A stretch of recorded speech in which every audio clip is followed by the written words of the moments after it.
Bonjour à tous et bienvenue dans ce tutoriel. Aujourd'hui, je vais vous présenter la fonction datediff. La fonction datediff est une fonction très pratique qui permet de déterminer le nombre qui sépare une date à une autre. Donc, par exemple, pour une année, ce sera le nombre d'années entre deux dates. Vous pouvez aussi calculer le nombre de mois et le nombre de jours qui séparent deux dates, donc c'est relativement pratique. Elle est très simple, par contre, il y a une petite spécialité. Comme vous allez le voir tout de suite, si je mets date pour rechercher datediff, eh bien, rien ne s'affiche. Donc, je dois vraiment connaître par cœur cette fonction pour pouvoir accéder, une fois que j'aurai ouvert ma parenthèse, à une aide. Dans l'aide, vous trouverez la syntaxe de la formule. Donc, si vous avez oublié dans quel sens mettre les éléments, c'est très pratique de pouvoir venir dans cette aide. Ici, nous allons le faire ensemble, donc pas besoin de l'aide. Pour rédiger la fonction datediff, il faut d'abord la date de début, donc la plus ancienne, ici sa date de naissance. Ensuite, la date du jour. Cette date du jour, vous pouvez soit venir cliquer si elle est déjà dans votre fichier comme c'est le cas ici, ou alors vous pouvez également mettre la fonction aujourd'hui, ouvrir et fermer la parenthèse, et ça vous permet d'avoir cette date du jour.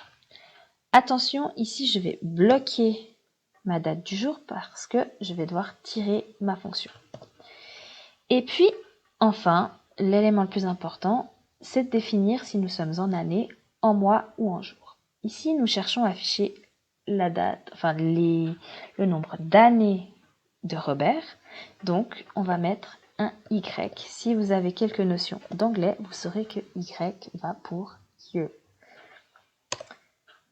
Et ça m'affiche l'âge de Robert. Pour calculer son âge en mois, on va utiliser exactement la même formule. Datediff, ouvrir la parenthèse, la date de début, la date de fin. Attention à bien bloquer cette date de fin.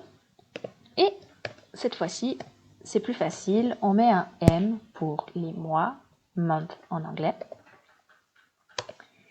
Et enfin, même chose pour l'âge en jours, date de début, date de fin que l'on bloque. Et cette fois-ci, pour jour, on va utiliser le D qui correspond à day. Et voilà notre fonction.